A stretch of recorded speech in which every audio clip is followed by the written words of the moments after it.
How's it going, everyone? John here, and welcome back to another video. Today I'm going to be talking about microphones. Now, when it comes to streaming, you want to make sure that you're having a very good audio, and I'm going to be providing some information from my own personal experiences to help you guys when it comes to picking out your own type of microphone.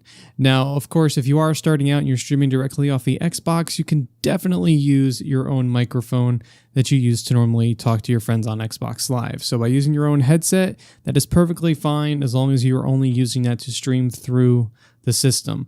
Now, if you are venturing into the PC area to where you're going to be trying to stream off of a PC, the rest of the content in this video is going to be very beneficial for you.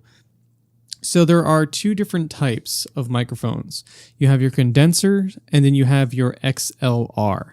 Now, before I get into any further detail on that, I do want to let you guys know that I am not an audio expert, and I'll probably say things wrong.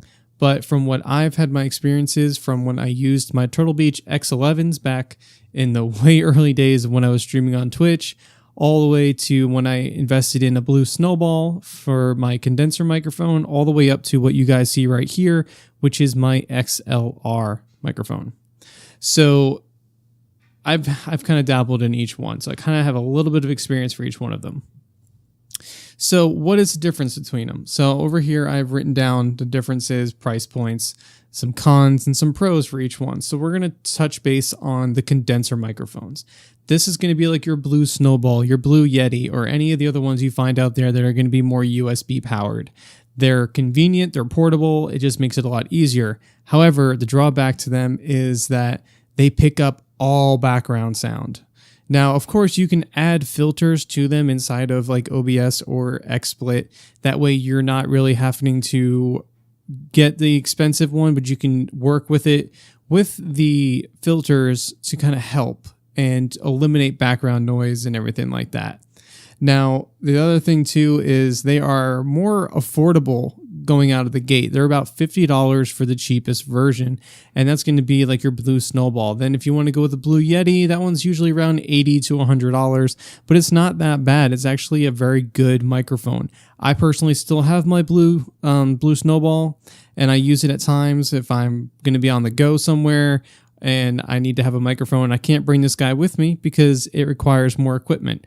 That one just requires a USB powered cable and I'm good to go, and I get very good quality. I could throw it into like Audacity or something to eliminate more background noise if I'm doing some type of recording, and it just makes it a lot easier.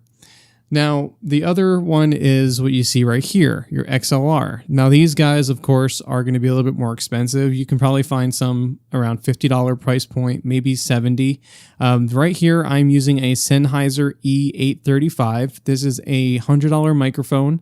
It runs on a male to female XLR type of cable, which this cable will plug into the bottom of the actual microphone, and then it goes all the way into a sound mixer. The sound mixer itself is what gives it the power, and that sound mixer is powered by USB, so that's plugged into the computer. And what this will do is it allows me to adjust everything from the highs to the lows to the gain to any type of volume setting. If there's effects on it, I can have effects run through it like reverb or hallways and stuff like that, just to kind of add like all these different types of effects that are on the actual sound mixer. You don't need to have effects on the sound mixer to be able to use it. The sound mixers can range anywhere from $70 and up, just depending on what you want out of it, how many microphones are going to be connected to it. If it's just one, you can get away with spending maybe $50 on just a regular sound interface. So that's going to help you out a lot too. Now, this right here, so this is a $100 microphone, probably about a $20 cable, and a $80 sound mixer. So it's about $200 altogether, versus just getting the blue Snowball or blue Yeti for $100. So the price points aren't drastically different from each other. Now, there are some other microphones out there that are going to be a lot more expensive, but these ones are going to be more budget-based and a lot cheaper for a lot of beginner streamers or people who are just wanting to increase their audio quality. And I personally love using the XLR microphones just because of the sheer fact that I don't have to worry about background noise. That's my biggest thing. Like, I may have some background noise in there because I have all my other settings in my stream a lot louder, and I myself might be a little bit louder. So what I do is I increase that a little bit, but I can always bring it closer. I can adjust everything I need to on the fly. It's just a lot easier for me, and I love the sound. It reminds me more of like a radio show host or a podcast, and that is what I really enjoy out of it. Now, like I said, you can work with filters with the condenser microphones like the Blue Snowball and Blue Yeti, and they work just as good. So I know a lot of streamers who still use the Blue Snowball and Blue Yeti, and the quality is just as good as having one of these guys. It just comes down to personal preference and budget. But hopefully that gives you enough information on the type of audio you can go with. Now that we have a little idea about what's the difference between a condenser and what's the difference between an XLR, if you have any other questions about something like this, please let me know in the comment section below. I'll try to help out as much as I possibly can. And if you are new to the channel, be sure to go ahead and take a look around. There's a lot of tutorials, a lot of discussions to help you guys with streaming, and I have many more that are going to be coming out. But if you have a suggestion for a video, also let me know inside of the comment section below.